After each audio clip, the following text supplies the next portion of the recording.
Shalom, selamat hari Minggu, selamat beribadah bersama dengan keluarga, bersama dengan seluruh jemaat kita, bersama dengan seluruh teman-teman kita dimanapun kita berada.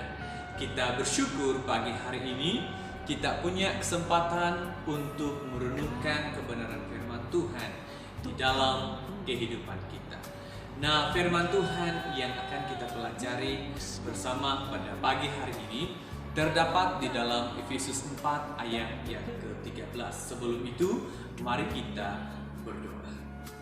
Bapa di sorga, pagi hari ini sekali lagi kami mau menyerahkan pembelajaran firman Tuhan kami ke dalam tangan-Mu. Berkati kami, urapi kami, beri kami hikmat, beri kami kebijaksanaan, agar kami dapat mengerti, memahami apa yang Engkau firmankan di dalam kehidupan kami Bapa pagi hari ini. Berbicaralah di tengah-tengah kami siap untuk merenungkan firman Tuhan di dalam setiap kehidupan kami Bapa. Haleluya Bapa, haleluya Yesus, kami sudah berdoa. Amin.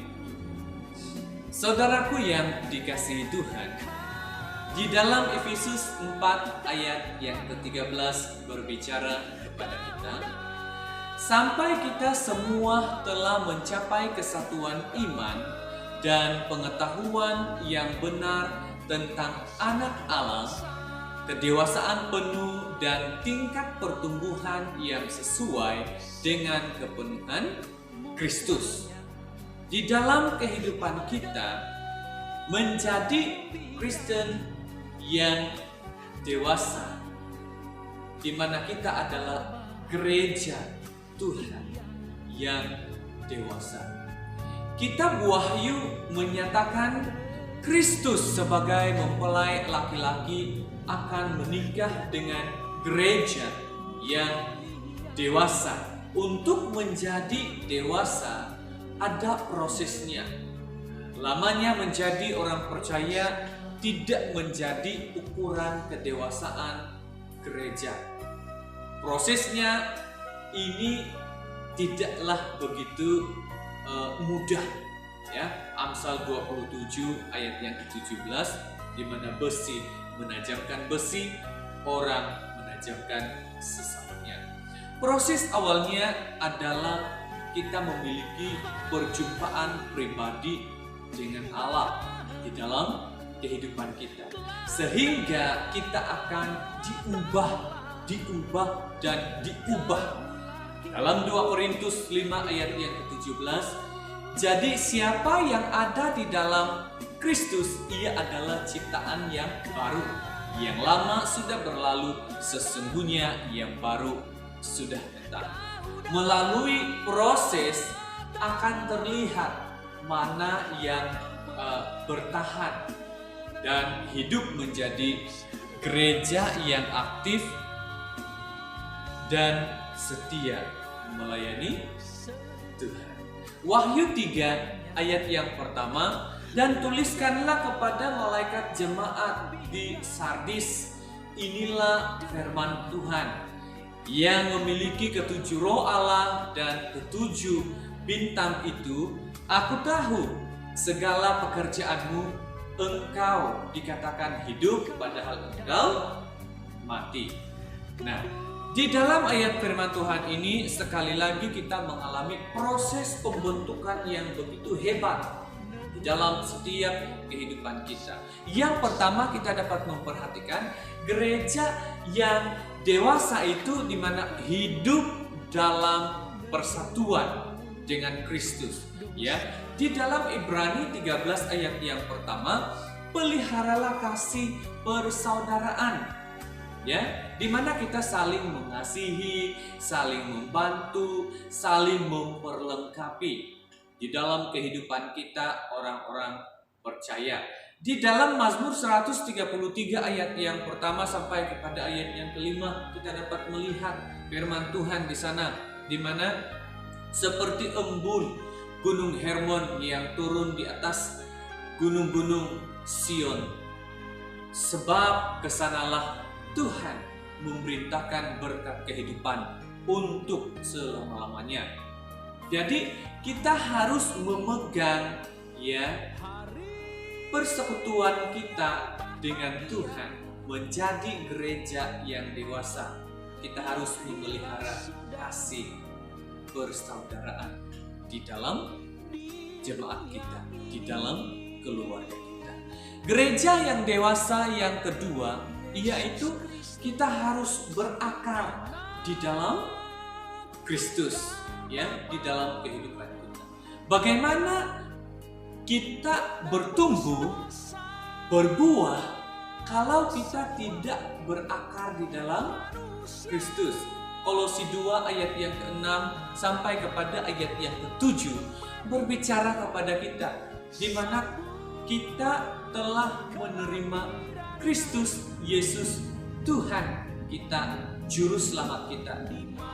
Jadi kita harus hidup tetap di dalam Tuhan, dan kita hendaklah berakar di dalam Tuhan, dibangun di atas Tuhan. Ya, hendaklah kamu bertambah teguh dalam iman yang telah diajarkan kepadamu. Ya, hendaklah kamu melimpah dengan syukur. Ya, di dalam kehidupan kita, gereja yang dewasa itu mereka adalah orang-orang yang berakar, bertumbuh, dan menghasilkan buah di dalam setiap kehidupan. Yang ketiga, kita dapat melihat gereja yang dewasa memiliki keteguhan hati, ya, berkomitmen untuk hidup dalam kehendak Allah. Ini yang sangat penting di dalam kehidupan kita. Menjadi orang percaya itu kita harus memiliki komitmen untuk tetap setia kepada Tuhan. Raja Daud kita dapat melihat, dia sentiasa menetapkan Allah di dalam pribadinya, ya. Dia berdoa 3 kali sehari di hadapan Tuhan, ya. Dia tidak mengindahkan arahan daripada yang lain. Daud lebih rela mengikuti Tuhan, melakukan yang baik. Dia tidak pernah mengotorkan dirinya dengan hal-hal yang tidak baik di dalam kehidupannya. Dia tetap berjalan seiring dengan Yesus di dalam kehidupannya. Jadi kita harus memiliki keteguhan hati dan berkomitmen untuk hidup dalam kehendak Allah. Yang terakhir, kita dapat melihat gereja yang dewasa itu memberkati. Gereja yang dewasa itu kita memberkati, ya, memberi berkat kepada orang lain, ya, di dalam kehidupan kita. Di dalam Galatia 6 ayat yang ke-9, 10 berkata, janganlah kita jamu-jamu berbuat baik, karena apabila sudah datang waktunya, kita akan menuai jika kita tidak menjadi lemah. Karena itu, selama masih ada kesempatan bagi kita, marilah kita berbuat baik kepada semua orang, tetapi terutama kepada kawan-kawan yang seiman. Kata firman Tuhan. Jadi firman Tuhan ini cukup jelas mengajar kepada kita agar kita tetap menjadi gereja yang dewasa, hidup dengan memberkati orang lain, memberkati jemaat, berkati setiap manusia. Jadi menjadi orang percaya, marilah kita memasuki proses menjadi gereja yang dewasa, yang menjadi gereja yang tetap setia mengandalkan Kristus, mengandalkan kehidupan percaya. Menjadi gereja yang tetap setia di proses walaupun mengalami kesulitan, tetapi proses demi proses yang Tuhan berikan di dalam kehidupan kita itu akan mendewasakan kita orang-orang percaya. Haleluya, hargailah firman Tuhan yang masih boleh kita dengar dan kita baca hari ini di dalam kehidupan kita orang-orang percaya. Haleluya, firman Tuhan hanya sampai di sini. Tuhan, mari kita berdoa. Bapa, terima kasih atas firman-Mu yang sudah kami pelajari sebentar tadi. Mengajar kami di mana kami menghargai firman Tuhan. Terima kasih Tuhan. Terima kasih Yesus. Kami sangat bersyukur karena kami sentiasa diberi hikmat kebijaksanaan untuk menghargai Engkau, firman Tuhan yang menjadi dasar kekuatan bagi kehidupan kami. Dan kami percaya firman Tuhan yang kami pelajari sentiasa mendidik kami, sentiasa mengajar kami menjadi anak Tuhan yang dewasa di hadapan Allah. Terima kasih Tuhan. Berkati anak-anak-Mu yang mendengar firman-Mu dimanapun mereka berada.